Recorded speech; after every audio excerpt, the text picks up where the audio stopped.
And of course, in 1999, he was arrested for possession of crystal meth. Oh, who wasn't? Even I was arrested in 1999 for crystal meth. Fuck. I know. Come on. How old was I? Everyone was doing it. I was like 12, 13 years old. I was fucking all over crystal meth, dude. I wonder what's on the tube.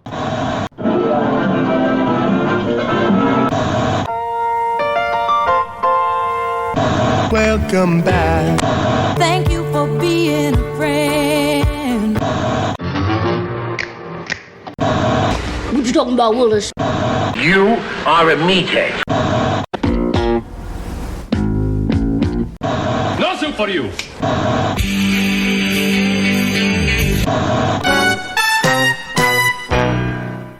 Don't touch that channel. Actually, don't touch that. Yeah, don't touch that channel. Don't touch me, uncle. Adjust those bunny ears. What time is it, Jay? Hold on. Monroe, will you shut the fuck up? Oh, sorry. Monroe. Force of habit. Monroe, you idiot. It's time for Sitcom My Face. I'm Jay. That's Nick. And I came in uniform, bro. I got my collegiate sweatshirt with my collar that you can't really see because it's dark. But you know, where the fuck's your uniform, bro? Yeah, well, because I don't have any collegiate like sweatshirts or you know, like sweaters. What the hell show are we talking about this episode, sir? This episode, we're talking about the 80s classic Too Close for Comfort, starring the great Ted Knight. Classic. Well, I use that word pretty loosely, huh? Yes, I do. Well, it's classic. It's old. Anything's classic if I guess it's old. we're classic too then, huh? Yeah, exactly. Well, I'm more classic than you. Let's keep it that way. God dang it. Well, I mean, did you have a lot of history with this show? Did you grow up with this show? I did watch it when I was younger. Like, it wasn't a must-watch, though, for me. It wasn't like every week I gotta catch it. But it's one of those, when I did catch it, you know, enjoyed, you know, like the laughs when at I the was time. Younger. Every day is when you were younger. True. Yeah, anytime I'm talking about it, it's the point when I was younger. Yeah, so. It's like the Mitch Hedberg joke where he's like, this is a photo of me when I was younger. He's like, every photo is a photo of you when you were younger. If you had a photo of you when you were older, I'd be like, where the fuck did you get that camera? The great Mitch Hedberg. Yeah, I thought I had seen this show, Nick. I swore up and down. I was like, I remember this show. Oh, it's that show with Ted Knight. Okay, yeah, I've seen it.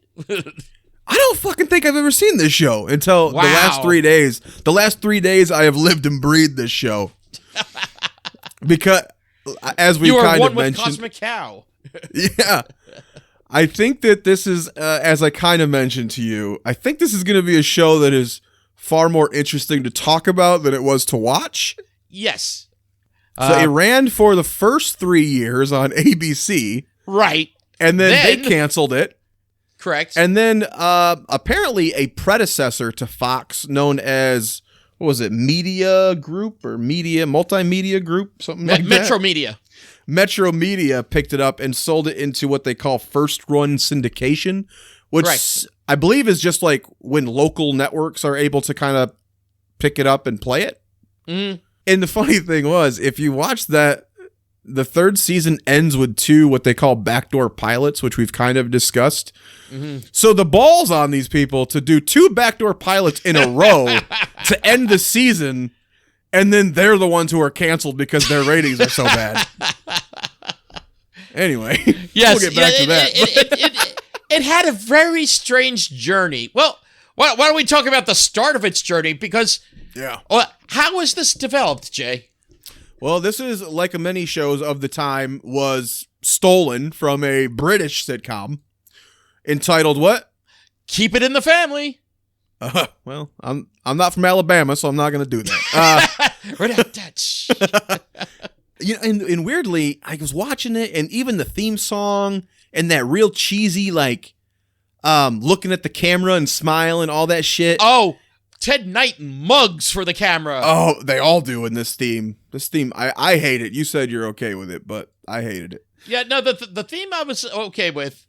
I was getting real Three's Company vibes a little bit. Oh, definitely. And then I noticed one of the other like producers or head producers was also the guy who adapted that show from the British counterpart. Yes, which was Man of the House? Man About the House. Man About the House. Yep. So I was like, okay, that makes a lot of sense. But, well, I mean, great shows did come from those too. Like All in the Family was stolen from another country. Correct. So, I mean, it does work sometimes. And, you know, you have someone as brilliant as Ted Knight or Theodore C. Konopka. Apparently is his real name, Theodore C. Konopka. This is the Theodore C. Konopka Show, eventually. Yeah, that's another one of the like ways this show morphed because, yeah, the last season, this was actually called the Ted Knight Show.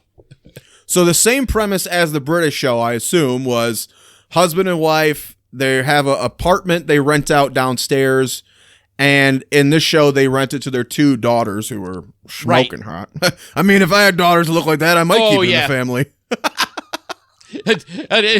You would definitely be keeping it in the family, yes. And you know that the blonde Sarah even looked a lot like Suzanne Summers, right? Yes, yeah, she definitely resembled in multiple ways. And in fact, I remember actually on the ABC lineup, I believe Too Close for Comfort used to follow Three's Company. Well, and they did blame the ratings drop in the 3rd season there because they did get a time change. Yes. I think they moved them to like Saturdays or something, they said. Yeah, which I mean, you know, like basically a death knell usually. It's like, you know, Saturdays, like, you know, oh yeah, let's, you know, put on a sitcom while everyone's out. I saw an interview though with the wife. What the hell was her name again? Nancy DeSalt as Muriel. I saw an interview with her, and she was talking about it was a shock that it was canceled and then immediately like doing so well in reruns. Like it was rerunning 3 or 4 times a day in some areas. Yeah. And doing great. So that's why this network, that media was like, oh, Metro Media was like, oh, we'll pick it up and we'll run it for 3 more years. Actually, they would have kept going if poor Ted. Unfortunately, Ted not, passed in what was it, late '86? Yeah, the year I was born. He probably died right before I was born. I could be. He probably died him reincarnated because you were born. No, sorry. I'm probably him reincarnated. So you know. There we go. Now say it after me, Monroe. Monroe, shut up. That's more like Trump. Well, let's get a couple of our characters. Ted plays Henry Rush, who is what a great name, Rush, Mr. Rush. Yes. Sounds like a radio DJ. Yes, and what was it on the one episode where he loses his job as a cartoonist? Like, you know, he has to go to unemployment, and at the one point, you know, like they call his name, and he's like, "No, shush." It's like, oh, it says here that your last name is Rush. Sorry, we get that mistake a lot. I mean, Jeffrey Rush is the only real Rush I could think of, right? Well, then there was famous Rushes. Neil the Peart, band, Geddy Lee, and Alex Lifeson. Yeah, and then there was what was it, Little Rush or whatever, the lead singer of Rush, yeah, on South Park.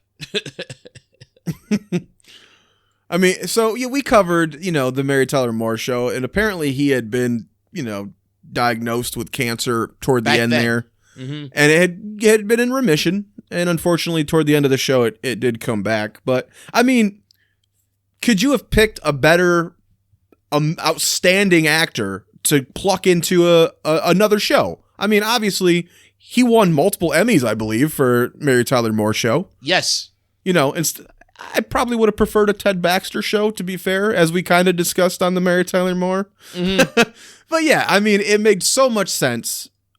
Even more than a couple of the other ones who did get a spinoff. Yes, give Ted Knight a fucking show. Exactly. And this would have been, I think, Caddyshack probably had just come out or was about to come out, right?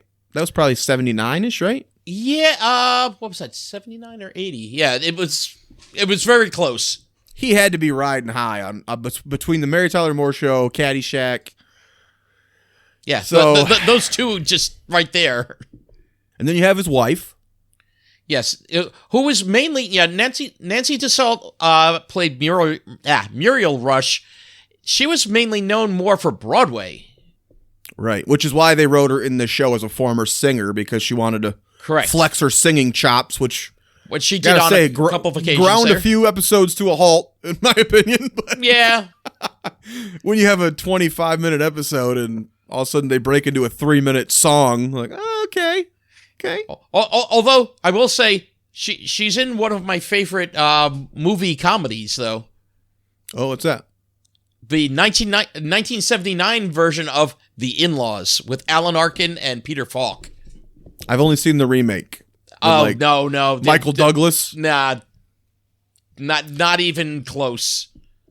Yeah. Who was the remake? Was Michael Douglas and Ryan Reynolds? I forgot who the other dad was. I think it was... Oh, what the hell's the guy? The one that played the voice of Marlin in Finding Nemo, I believe. What the hell's his name? Of all the things you could pull that I have no fucking idea. In-Laws, a remake. They probably remade it twice since then. Watch. 2003. Who is that? Ryan Reynolds, Michael Douglas. Oh, Albert Brooks. Albert Brooks, thank you. Yeah, Albert Brooks. Yeah, of course, I give you his voice acting. I was like, if you said Simpsons or something, man. Oh, yeah. I was going to say, yeah. He's fucking Finding Nemo. What the? Been around. He was the dad then? Is in Finding Nemo? Yeah. Yeah, he was, Is that he the was dad Marlin. fish? So, Albert Brooks, brilliant, though. Oh, yeah. But Nancy Dussault, she was on a variety, usually of variety shows and some funny stuff, like Carol Burnett. And she was also a constant on some of the game shows, like Match Game. Match Game, I recognized her from there. Oh, yeah. And I think I remember watching her on Match Game going, who is this lady? Yeah. And she was one of the original two hosts, the co-hosts of Good Morning America, paired with David Hartman. Yeah. Well, there's plenty in this show that would be considered risque now. Oh, yeah. Holy shit. I mean, they're talking about rape and abortion and transvestites all over the place. Oh, yeah. Well, hell, actually, yeah, first episode. Let's hit the ground running. Actually, with Mr. Rafkin?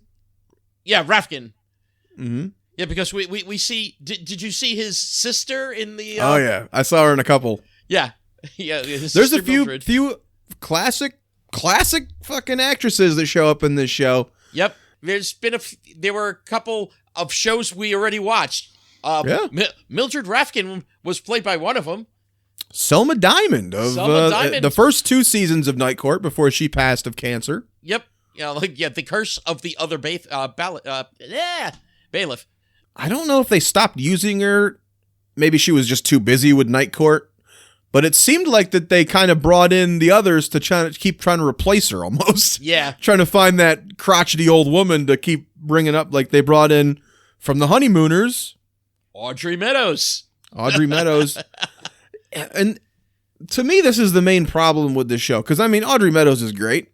Yeah. She plays your typical sitcom mother-in-law that you had the rivalry between the husband and the mother-in-law. Of course.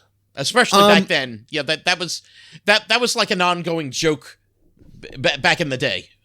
And we'll get to the daughters here in a second, but you start out with these 4 characters, 2 parents, 2 daughters, and it kind of has a little sitcom vibe going on. But then it just feels like they felt like they just had to ratchet it up with these annoying ass characters they keep adding into this show. Mm-hmm. You had every sitcom stereotype added here. You had the mother-in-law. You had the kooky cousin. You had the fucking Steve Urkel, who we'll get to here in a minute, the fucking Monroe. Oh, yeah. You had, in the last season, though, they made, I thought, an interesting choice when they brought in Pat Carroll. We'll get to that season toward the end here. But, I don't know. It just seemed like they were like, we need to keep cranking that fucking dial to 11 to the fucking crazy shit that sitcoms are known for. Yep. But anyway, the daughters. Yes, the daughters. I liked the daughters. Well, Jackie was played by Deborah Van Valkenburg.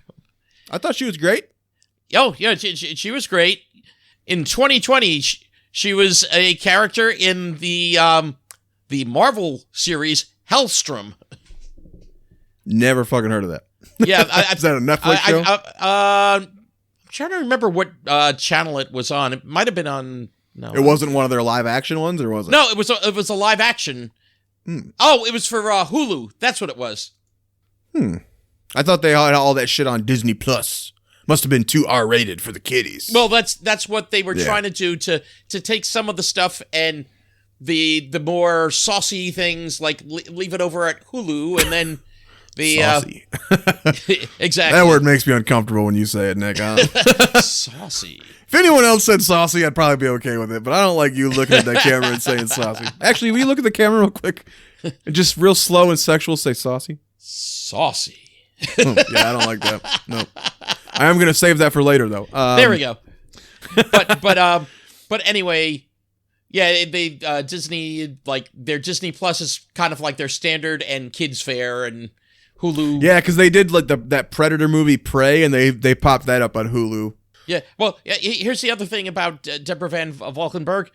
She was in the, again, I'm going to use that word again, the classic. Ooh, say it slow, yeah. Brain Smasher, a love story. What the fuck is that? You never heard of that one? No. That was an Andrew Dice Clay movie. Let's just say that every relationship involving love is a brain smasher. Doesn't matter who you are, how old you are, straight, gay. Every fucking time you fall in love, expect your brain to be smashed. And if Andrew Dice Clay is there, even more so. Yeah. Star of a couple episodes of Different Strokes. There we go. Yeah. Yeah. Now the other daughter, Lydia Cornell, that played Sarah.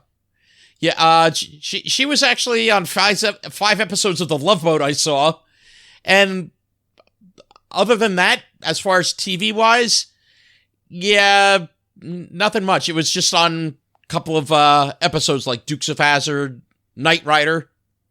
Hey, Apparently her and Ted Knight had a little bit of a tumultuous relationship on here. really? Yeah, he wasn't a big fan. I guess she wasn't quite as professional, or maybe, wasn't quite bringing it all the time. And a couple YouTube docs I saw said that he may have been a little jealous because she was kind of a rising star, getting a lot of attention for being beautiful, getting pinups and doing, So I think maybe he was a little worried that she was letting that go to her head. And she was actually kind of fired basically the last year of this. Well, but both the daughters were, let go. No, the other daughter, Jackie, she chose to leave. Yeah, that's true. Yeah, she chose to leave. But, And when she left, they were like, we're going to get rid of the other one too.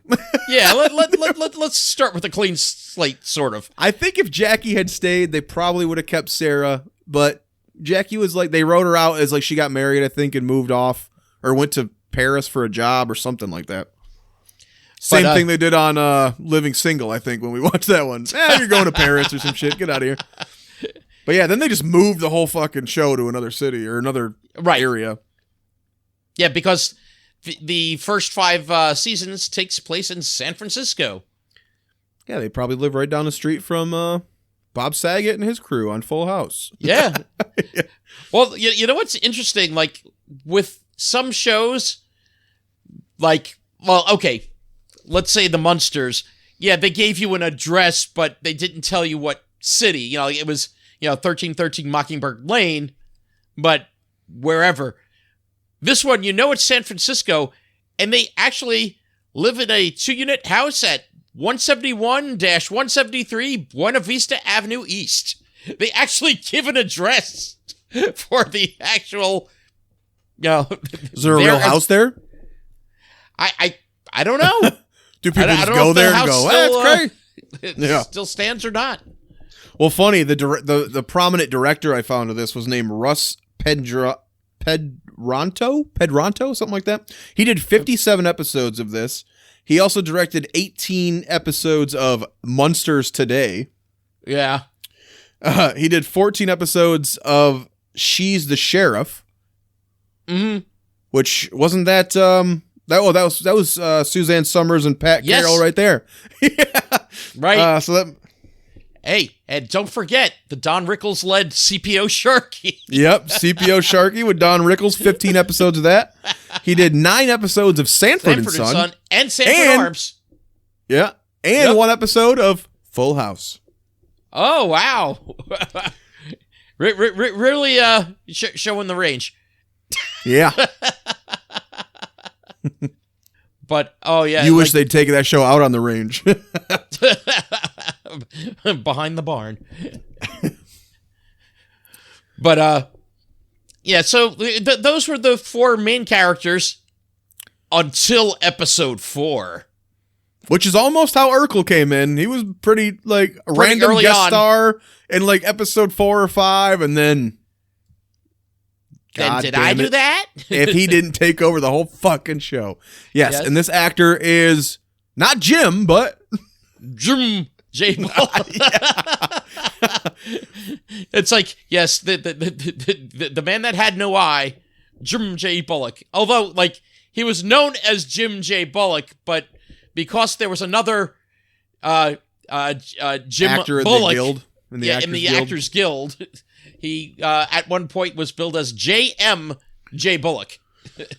Yeah, as you said, he was another frequent guest on a lot of the game shows. And you know what, strangely, which I totally forgot somewhere in the recesses of my brain, he hosted that fucking talk show with Tammy Faye Baker years later. Yes. And I was, for some reason, I remembered that. I'm like, well, but why the fuck do I remember that? Yeah, a longtime AIDS survivor, though. Yeah, I guess it was the Jim J and Tammy Faye show. It was called. God damn it! But yeah, he's a longtime AIDS survivor, and he was on some of the early what do they call them? The antiviral medications or something. Yeah, that contained the virus. And he's still around. He's had it forever. I think he found out on this show at some point later in the run that he had it. Yeah, actually, yeah. But when was it? 1985. I think it was. So that would have been season 4, 5, somewhere in there, 4 or 5. Mm-hmm. Yeah. So good on him. But yeah, the interesting thing was, he made the diagnosis, his diagnosis of HIV, 11 years after it. Yeah, he didn't declare it right away. Yeah. No. And of course, in 1999, he was arrested for possession of crystal meth. Oh, who wasn't? Even I was arrested in 1999 for crystal meth. Fuck. I know. Come on. How old was I? Everyone was doing it. I was 12, 13 years old. I was fucking all over crystal meth, dude. Yeah, but I didn't realize some of the shows that he actually was on. I didn't realize also that he was Prince Valium in Spaceballs. Yeah, I saw that, and I was trying to remember who the fuck that was in Spaceballs, because I haven't watched that one in a while. Yeah, he was the one that Princess Vespa was originally supposed to marry, and that was always falling asleep. It was like, hey, where did you go? I didn't realize that was him. That was a pretty good impression, just that. Yeah, and you know what? I was trying to gauge, were they trying to make him, sort of he was like a Southerner or something, because you know what I got was fucking Trailer Park Gomer, Gomer Pyle. Yes, thank you. Yes, I thought the same fucking thing. I was like, he's trying to be Gomer Pyle, but he's just fucking irritating me, right? Because it didn't feel authentic to him almost. Right? Yeah, no, it really felt like it was all forced. I kept waiting for him. Oh, golly! I'm like, no! Stop it!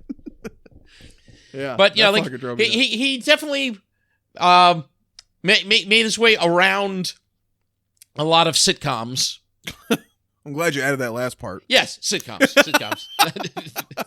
I was like, the man's got AIDS, Nick. Jesus Christ, behave. No. Yeah, no, he definitely, if you, check his IMDb page, yeah, he's got a long list of things that he was in films, TV series, documentaries. Hell, he was even in a music video for Bubba Hyde. Oh, I love that. Yeah, for the band Diamond Rio. Did she dance in the sand? No, I think that was a different Rio. Oh. But on that note, yeah, my wife and I are actually going to see Duran Duran in September. So Yeah? yep. The graveyard or? No. Oh, they're alive. They're alive. Holy They'll- shit. They'll be in New Both York. Durans are alive? Yeah. Yeah, well, I know Andy Taylor is the one that health-wise is not doing well, and I believe His it name will is be Andy a different Taylor, guitarist. like Andy Griffith?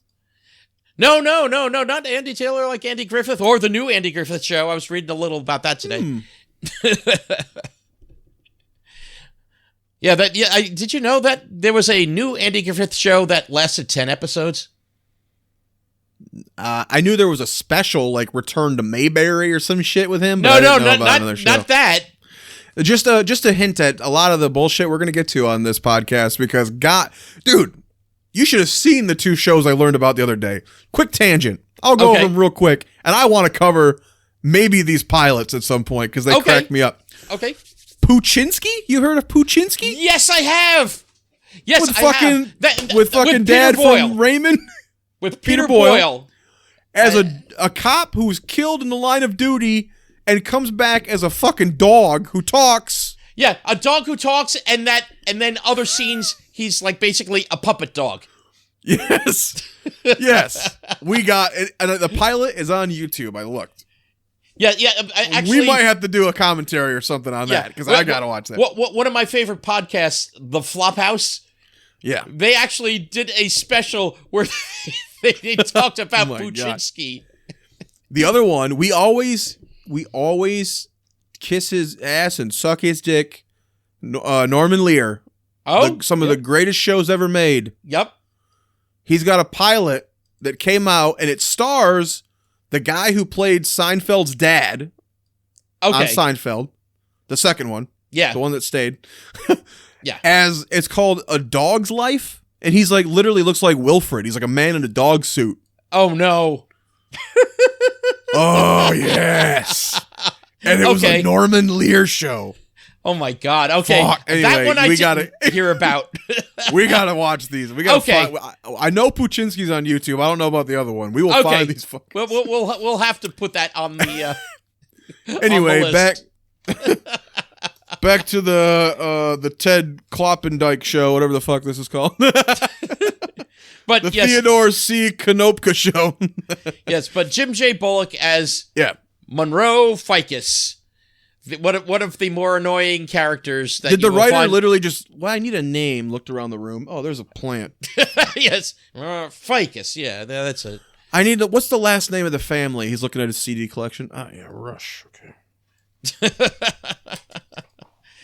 But yeah, Jim J. Bullock. Oh, yeah, that Monroe really grates on you from the beginning. You know, and in little doses, he was cool to begin with, but you could just tell he became the breakout. Like, people must have loved his ass. Yep. Because it became well, hey, too many people, I guess. Yeah, but God damn it, Nick. Sorry.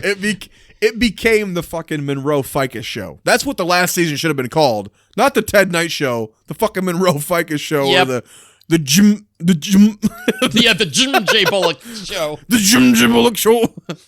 Fuck. Drove me nuts. And like I said, small doses would have been perfect. Same with Urkel. I keep comparing him to Urkel because it is the best fucking analogy I could think of. It is. Urkel He swooped in, he it's stole the Urkel fucking pre-Urkel. show, and he just fucking... he just took his balls and he rubbed them all over your fucking face. You're like, I came here for Ted Knight. You know? Yeah. And yeah, but believe us, no, you do get lots of Ted Knight mugging the camera, which, thank God, it actually, like, saves the Well, show. here's the problem. Ted Knight is so funny Yep. that when Monroe shows up, Ted Knight becomes the straight man, almost, of the show. Yeah, it's true. And it sucks.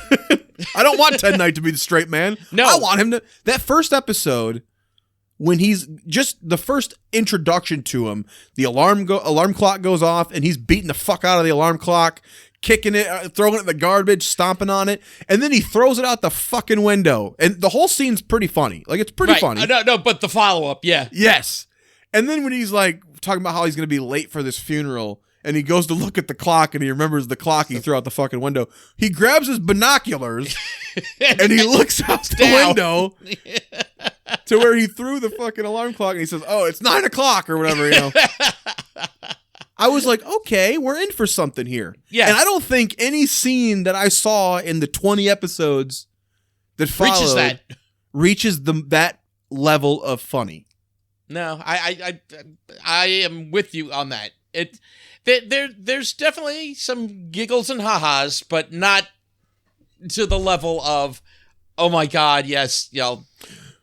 The best the show gets, honestly, is when it does kind of veer away from the comedy and does some of those heavier episodes. Yeah, but what's an ongoing thing though? Like, I didn't realize Ted Knight was a physical comedian. Physical comedian, because like the furniture in the downstairs, apartment, the very modern couch and the man who died, and they keep calling him a transvestite. He had this very modern, artsy fartsy looking like hippie apartment.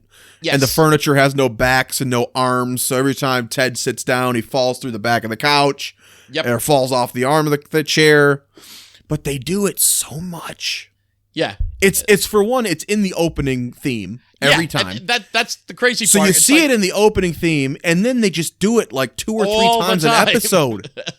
And you're like, okay, it was funny the first time. You know, and then that's why I kept getting the fucking Three's Company comparisons. Because I'm like, we don't think of Ted Knight as a physical comedian. No, I didn't think of him before as that, and then I forgot about this. Like, but yeah, and the magic of fucking John Ritter is that he could do that and make it feel different and funny and fresh every time. Every time. This is the same shit over and over and over. Over and over again. Literally. That grated on me too. Yeah. Once that furniture went away, I was thrilled. Because I was like, oh, he won't fall down. But then he just kept falling down the stairs. So him and Monroe, I think, fell down the stairs. One of them at least every episode. God. Sometimes they fell up the stairs. I don't even know how you do that. Hey, I've done that after drinking 9 Long Island iced teas, but hey. Jesus Christ, what bar serves you 9 Long Island iced teas? Well, it was Wild Mike's back in the day. Damn. Even my big ass, they go 2. Limit 2. I'm like, fuck. That's why I gotta go. Next bar, get 2 there. Next bar, go 2 there. But this was back in what, 91 or 92, like, you know, like my early drinking years, as early legal drinking years, I should say. You didn't invite me out, bro? I was like 4. I would have gone. Hey, it would have been a little bit of a trip for you, you know. Yeah, from the crib to New York. Oh. Yeah, that's quite a trip. Speaking of trips, but what are some of the other running gags though in this show? I don't know. There's not really a catchphrase. I kept trying to like. It's really just "Shut up, Monroe." Is his only fucking shut up, catchphrase. Monroe, or Monroe. Yeah. Monroe. There's so much shit that just repeats, but none of it's funny. Right. So I couldn't call any of them gags, like recurring gags, because they're not funny. You're wearing one of them. Yeah, the sweatshirt, the collegiate sweatshirts. For those of you listening, I have my Michigan sweatshirt that's very small for me. Fucking does not fit me. And I got the collar sticking out because every episode, and sometimes multiple times an episode, he wears a sweatshirt from I swear it must be every college in existence. Yeah, because he actually wears a sweater or a sweatshirt from Fairleigh Dickinson University. Fairleigh Dickinson University, it's one campus. Half of it is in Hackensack. The other half is in Teaneck, the next town over from me. So it's like, wait, of all the freaking schools, he's wearing a Fairleigh Dickinson shirt? Well, and, you know, the very first episode, I'm pretty sure it was, he comes out in the Michigan sweatshirt. Yes. And I'm over like here said, in Michigan. pilot. And I was like, oh, okay, that's interesting. And then the next one is different. And finally he gets to like the second or third episode, and it was like Ohio State, which is like Michigan's rival here. I was just going to tell it. And I was like, oh, shit. And then I started noticing. He just doesn't care. He's just wearing a... Yeah, I kept I was like, why? It's not like, if Felix or Oscar, the sports writer did that, it would make sense or something. Why is this cartoonist for a newspaper wearing all these different collegiate sweatshirts? And where the fuck did he get them all? How does he have 160? Like, how does he have 160? He never repeats them either, I don't think. No, like, but his daughters are going to like a local California college. Yeah. So it's like, and they're in San Francisco, so it's like, where did all of these come from? I started writing them down, and then there were so many that I was just like, fuck this. I wrote Michigan, Ohio, West Point, Wisconsin, Sarah Lawrence, Rochester. And then once I realized it was just going to keep going, I was like, fuck it. I stopped writing them down. But the only time he's not wearing those is when like they have a wedding or something they're going to. He's wearing a suit. Right. But almost every episode he's wearing some college sweatshirt. There's 75 fucking writers listed on this show. Yeah, and which is like very interesting given that the Writers Guild of America just went on strike. Oh, you didn't know? Now? No. Yeah, as of today. Well, I'm not in it, so. No. As of today, the Writers Guild of America is on strike. So, yes, this will affect all TV and movies and everything. The fact that Monroe became so popular is so evident by the end of season 4, when a lot of the other seasons kind of ended with a semi-cliffhanger or at least a thread of something that we're going to bring you into the next season. Season 4 ends with a Best of Monroe episode. Which is so weird. It was fucking terrible. Yeah. It's literally like all these terrible fucking Monroe scenes that you just watched and all that. You're like, God. It's like, oh, God, we got to experience it again. Like you said, also some of the heavy subjects and things on the show, like one, talking about pregnancy at like an older couple being pregnant. That's one thing that, and the possibility of abortion in that. So that's brought up on the show. Well, we've talked about a lot of family sitcoms at this point, and how they all have their wedding episodes, their pregnancy episodes. Jiminy frickin' Christ, does this show drag out the pregnancy shit? Oh, yeah.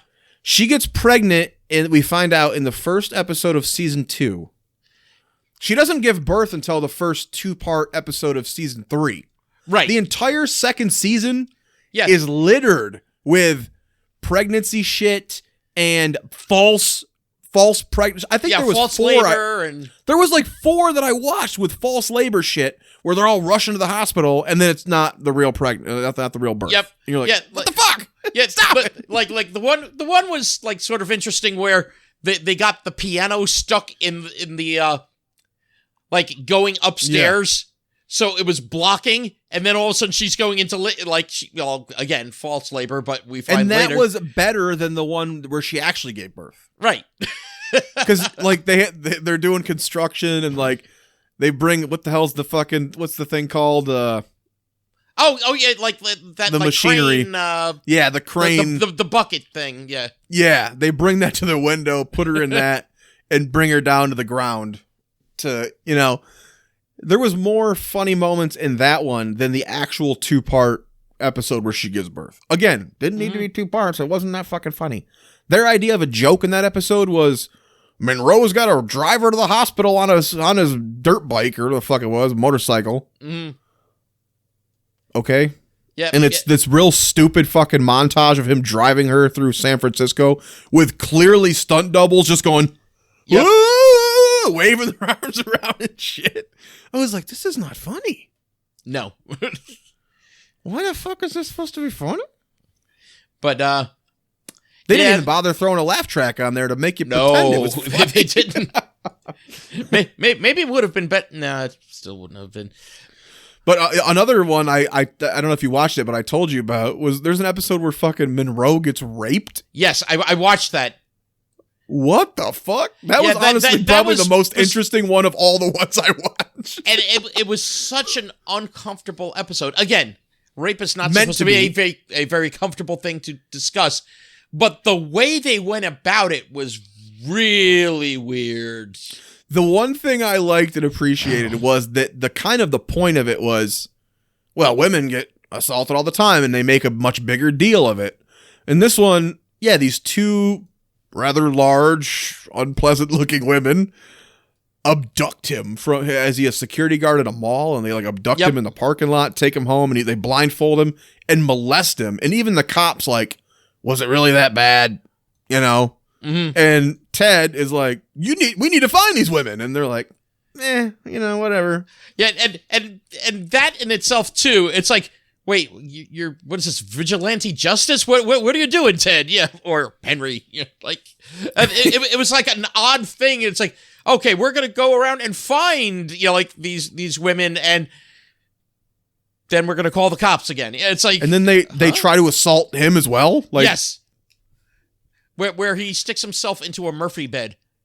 Well, and it's got the same problem that a lot of episodes do for me, where it's like they set you up for the sitcom kookiness, but then it's completely always undercut by someone walking in the room and going, "Oh, we worked it out." Like, what? Like, they put him in the apartment with the two women. He hides in the Murphy bed. Yep. And then the next scene is like, "Oh, good thing I called." The wife is like, "Good thing I called the cops before you guys left." Yeah, to follow you guys. It's like, what? And that the cops were like thankful. It's like, no, the cops like in reality would be like, why did you try to like take this upon yourselves? What were you trying to do? So many of them. You get to the sitcom. What they want is they want that kooky sitcom moment, and it's always Monroe and Henry, and it always isn't that great, but. Yeah, and then it always just literally wraps up, and especially when Pat Carroll came in the last season, a lot of times it was on her to walk in and go, "Well, we talked it out, and good thing we worked that situation out. Move on." Like, right? what? Yeah, it's like, okay. It's like someone will get arrested, and you'll have a whole scene in a jail cell, and then the it'll cut to the end of the show and be right. Like, yeah, she bailed him out, and we talked like, to the cops, huh? and like what? Usually that's part of the hilarity, like finding the person in the cell and dealing with it. They even do. Remember on Mary Tyler Moore episode, we covered the episode where Mary does a story and won't reveal her source. Yep. They do that exact same story on here with Monroe in the paper. Yeah. Oh yeah. It was basically the last episode. Or no, this was the one where the guy on the boat was jumping toxins or something. Oh, no, yeah, that was a different one, yeah. Yeah, someone comes in and was like, "Oh, there's some company polluting San Francisco Bay," and he writes the story. They threaten to get sued, and he gets arrested because he won't give up the source for the story. Which is literally exactly how the other one played out on Mary Tyler Moore show. Did much better. Yeah.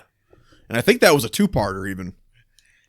Matt, you also told me about, I didn't check the episode, but Jim Davis, the creator of Garfield, and apparently Walter Lantz, the creator of Woody Woodpecker. I didn't watch the Woody Woodpecker one, but I did watch the Jim Davis one today. Well, I love Garfield anyway, but I was like, Jim Davis? What a weird, I guess it makes sense because he's a cartoonist, but they wait till the last season to do it. Mm. But there's a lot of Garfield product placement and Monroe's walk.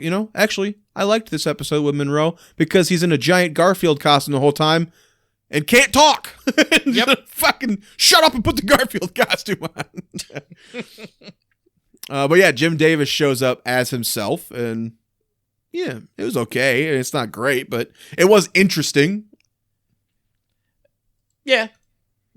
It's like, I guess like some of the episodes could be just described as interesting, but not great. The one with like he finds they find the library books in the closet, and he's like, "Oh shit, I haven't brought these, but these were due 5 years ago." He doesn't want to pay the fine. Right. So he tries to sneak the books into the library. You kept waiting for Bookman to show up from Seinfeld. That's what I was just going to say. If they did something like the Bookman thing from Seinfeld, this would have been funny, but no. He tries to sneak him in, and then he can't sneak him in because they check his bags, and then he tries to throw him away, and Sarah like, "Oh, you threw the books away," and she brings him back in. He's like, "I just can't get rid of these books." You just what? That's your whole fucking premise? Yeah. If you really want to just throw some books away, just throw some fucking books away. He's like, "Oh, I'm gonna burn them." Like, you can't burn them; they're library books. So they do this whole fucking thing where they go to the San Francisco Bridge to drop them in the fucking water, and the cops show up, Shut the fuck up. No, shut the fuck up. What are you talking about? Some of the other characters I just want to check with you. Okay, we talked about Audrey Meadows as Iris. Mm-hmm. What did you think about April? I didn't like her either. No. Annoying hippie. She was what? The wife's niece? Yeah. Oh, no, Yeah. no, not the wife's niece. It was actually Henry's niece. Because his sure? brother that he didn't get along with, that was his daughter. Her She voice. added nothing. She added nothing. She added nothing to the show, and her voice was driving my wife crazy. Yeah, she's not Because funny. she had that over rasp. That's what I'm like.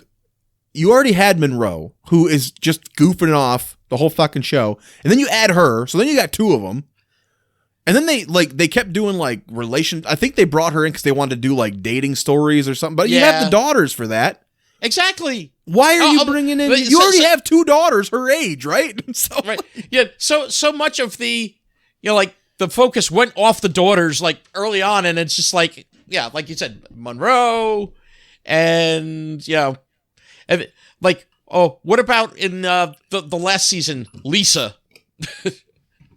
What? And that wasn't her real accent, right? That was like a no, I don't think fucking completely racist fucking. Oh, She guest starred in, was it season 5 as that kind of character? Oh, right, yeah. And she was like a maid, and she had the terrible Mexican accent, really. And then they bring her back as a regular in the last season, right? And the whole time the accent is so bad, I just kept going, "Ooh, ouch!" Like, yeah. What are you doing there? It's like we had already the annoying accent of Monroe. Like we didn't need hers to like a cherry on top, and then and again, she's then not add used April in there. She's barely used for anything. She's just there to to run into the room when kooky shit happens. Like what? The daughters were more interesting than that, and at least they had a familial tie. Like correct. Come on, you should have kept it in the family. Like, and again, like did you watch the one where they find, like the episode opens, they Monroe and Henry come in, they have a bag full of money they found in a parking lot. By the way, best summer drink when it gets hot. I don't know if you've ever had it. It's called a loaded Corona. Drink down the neck of a Corona, kids. Just kidding. Don't drink, kids. Drink down the neck and then throw a shot of Bacardi Limon in there. Oh, ooh, that sounds pretty good. So good when it's hot. Anyway, so the episode I saw with the bag of money opens up. They come in. They found a bag of money in a grocery store parking lot, and they're trying to hide it. We don't want to tell the wife and the kids, whatever. Why? I don't know. So they go to hide it in the chimney. And of course, Monroe's up there and puts it up in the chimney, and he comes out and he's got ash and soot all over his face. Oh no. Like blackface, right? Oh no. And he comes it's out. Like I'm like, they didn't go there. Did they? Oh yeah, they went there. Okay. So they go in the kitchen and they're trying to like act like nothing happened. They're going, "What happened to Monroe?" And he goes, Henry goes, you were in that minstrel show down at the mall, right? Ugh. And they're all like, "Oh, okay." And he's like, "Yeah, the minstrel show." And you're like, "What the fuck are you talking about?" And they just like, "Yeah, that's normal. That's normal. He's always in minstrel shows. That's whatever." Yeah, exactly. Might as well have been. It's like if he got blood on his face, they just said he was in a minstrel show. Oh, yeah. Now you're just padding the episode here. I see what you did there. Apparently, there are 2 DVD sets out, but only for the first 2 seasons that Rhino did. They are out of print and fairly expensive for what I would pay for this show. We talked about Joey season 2 or whatever, or 3 or whatever the fuck it was. I think 2 is extremely expensive because it's out of print. The DVDs of this season 1 you can't get for under $65 used on eBay, and season 2 is anywhere $80 up to like $150, $200. Oh, that's insane. The other ones were never released. On the DVDs, it's the edited for TV versions.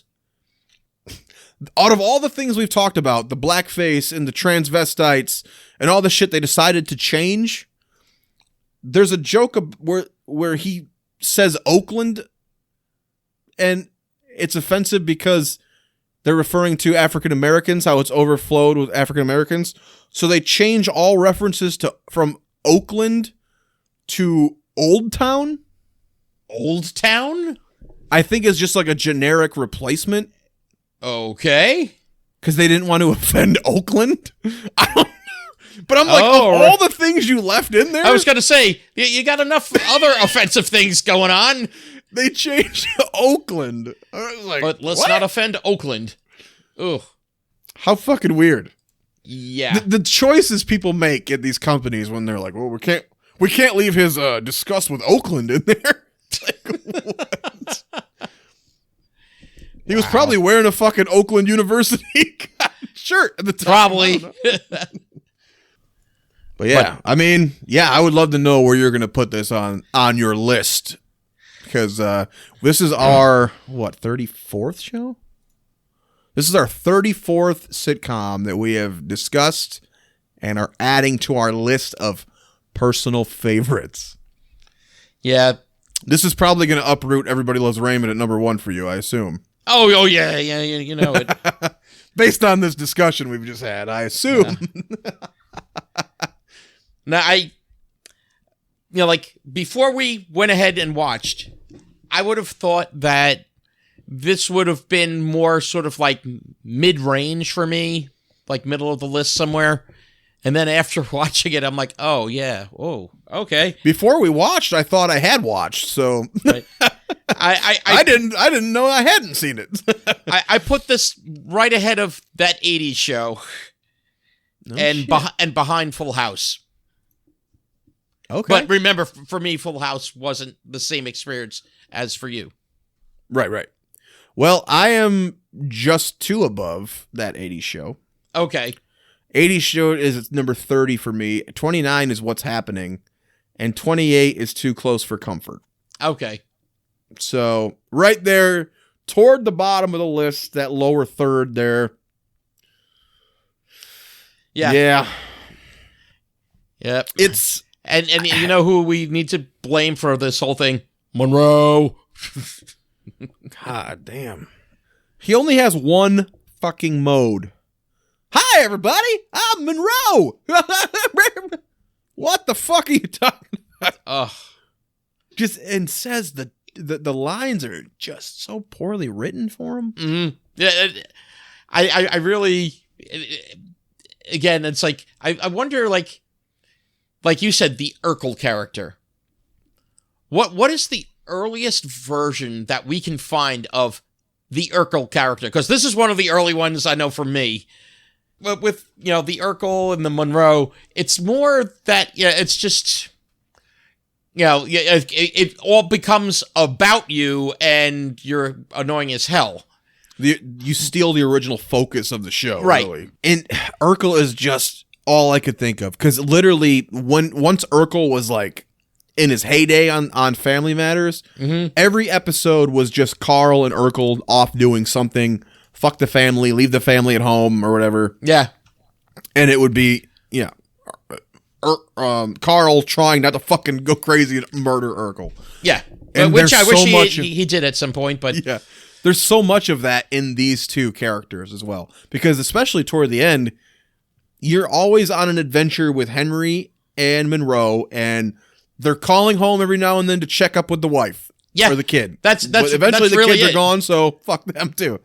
It was weird. And I was going to mention, honestly, that last season when they bring in Pat Carroll, who we mentioned is the voice of Ursula from Little Mermaid. Correct. They do kind of a revamp, and they intended to continue. I actually thought she grounded the show very well. Did you watch any with her in it? Yeah.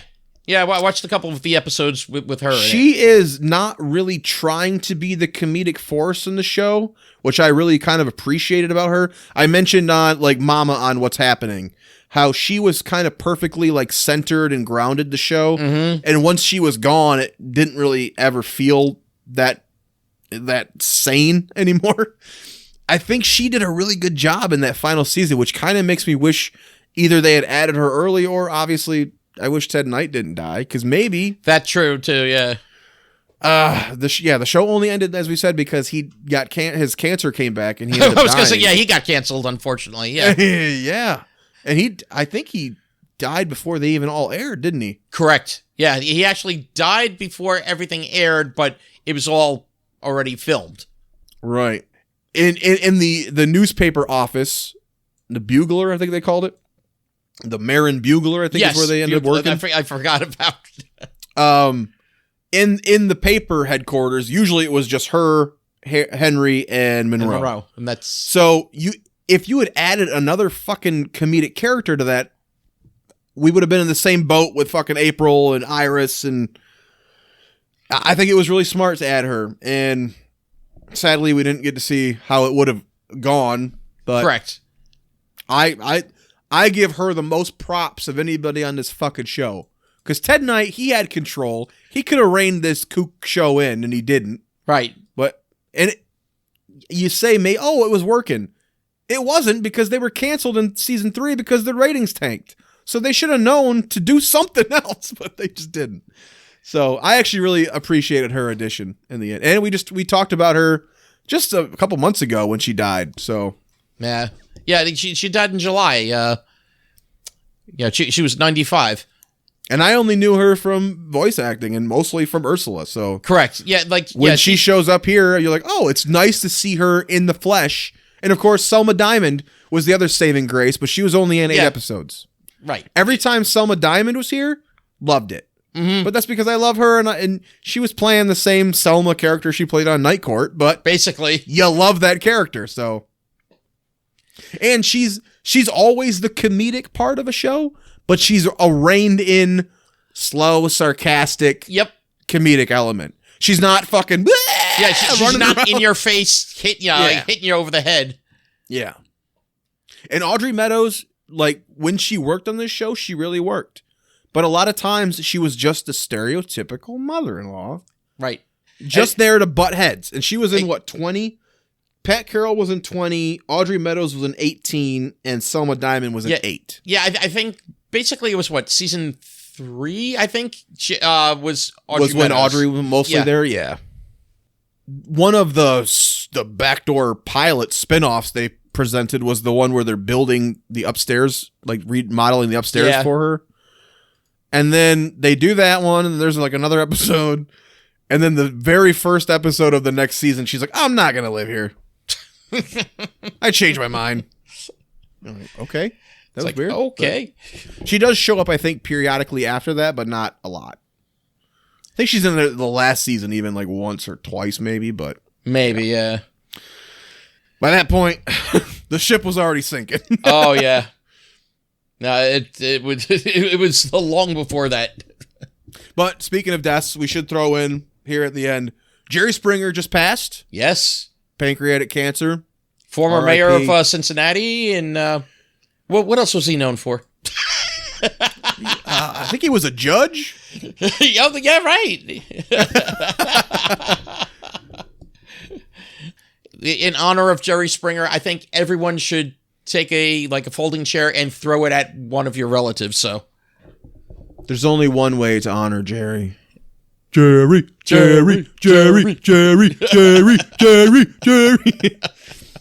Of course, Harry Belafonte just died as well. Yes. And just today, Gordon Lightfoot died. Yes. Apparently, he was aboard the Emmett Fitzgerald and was found at the bottom of Lake Kichigumi. Yeah, so I always loved Sundown. I thought that was a great song. It's on one of my best of the 70s, I think. Mm-hmm. Classic. So, R.I.P. to them. I'm sure even though we tell them not to, some more people are going to die here, Nick. It's they're not listening. We keep telling them they're not fucking listening, dude. Disobedient motherfuckers. Jay, if people want to find us, sitcommyface@gmail.com. Tweet at sitcommyface. You can find Nick here on Twitch, twitch.tv/netnick191. Myself, twitch.tv/bidwellfog. You can find Noob Sweat with JJ Bidwell over on YouTube. You can, our Facebook page, facebook.com/sitcommyface. You can find our podcast anywhere you get your podcasts. I'm pretty sure it's on all of them at this point. The Pretty videos much. that go up on Spotify, YouTube, Facebook, Internet Archive, wherever you want to find it. Even if you don't want to find it, you're going to fucking We'll find find you. it. Just like Monroe, we're not going anywhere. As much as you want us to, we're there till the bitter fucking end. I'm sorry. And we'll get back to Puchinsky one of these days, hopefully. Oh yeah. Well, yeah. Actually, you know what? We should do a twofer on that one. We should do Puchinsky and the other one. Dog's you said. Life. Yeah. What can they do for us in the meantime, Nick? Well, we hope you will sitcom my face. Yeah, baby. Bye-bye. Damn it, Monroe. Shut the fuck up. Shut up, Monroe. Son of a bitch. Listen.